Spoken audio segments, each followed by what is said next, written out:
Every year, our planet suffers more than 800 events large enough to be called natural disasters. What is the one thing that response to every single one of those disasters needs immediately? Right, clean and safe drinking water. What do disaster response teams do now to supply water after disaster? We use water bottles. During a disaster response, each survivor needs about 8 half-liter bottles of water each day for drinking and food preparation. That's about a gallon per person per day for basic survival and for simple hygiene to lessen their risk of disease. So let's do the math. A gallon is about 4 liters, so 8 half-liter bottles. Now we need to get the water there somehow. Currently, we rely on military and commercial airplanes to fly it in. Each C-130 can fly in around 4 tons of water. That's 7,700 half-liter water bottles on each flight.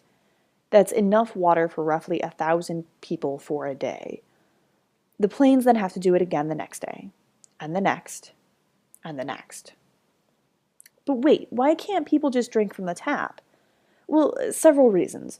The most common reason is that municipal water sources that deliver tap water rely on filters and water treatment that need electricity, and electricity is often the first thing lost during a disaster.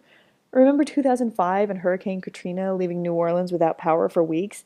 Or the images of Manhattan dark after Hurricane Sandy in 2010? Or the earthquake in Haiti that left the capital without power for months? And just recently in the Philippines after Super Typhoon Haiyan, much of Tacloban is still without power.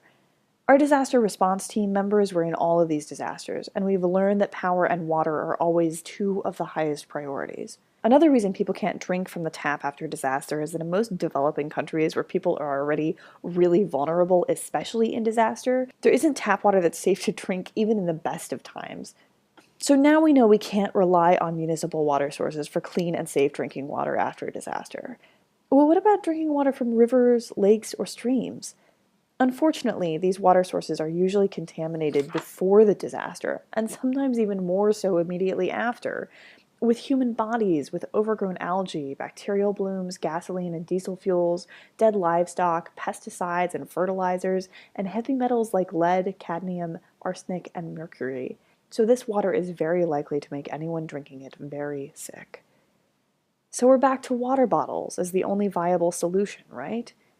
Well, maybe not. We have a better plan.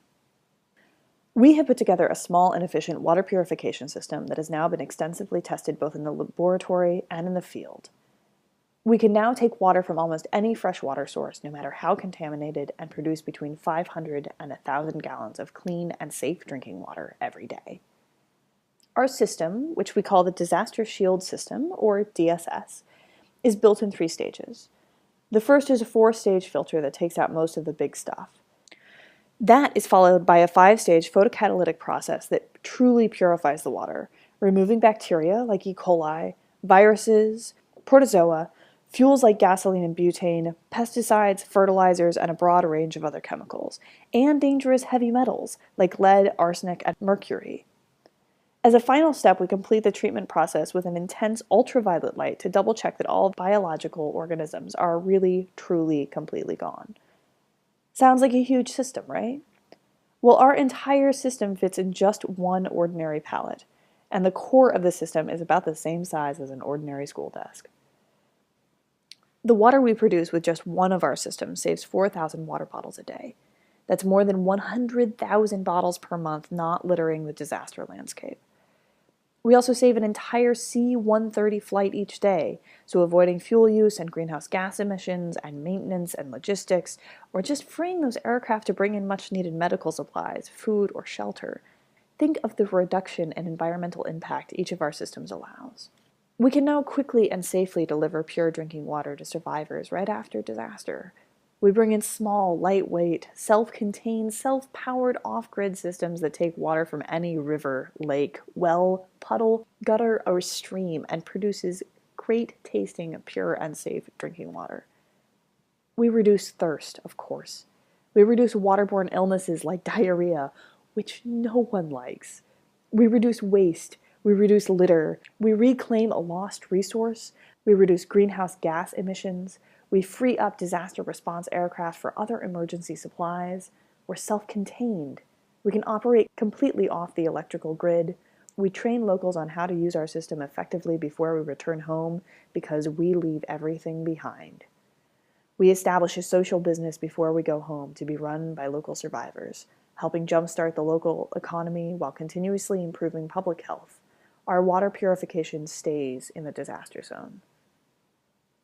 For more information and all the technical and laboratory information, please go to ihs-i.com and follow the Roddenberry Foundation Disaster Response Team link.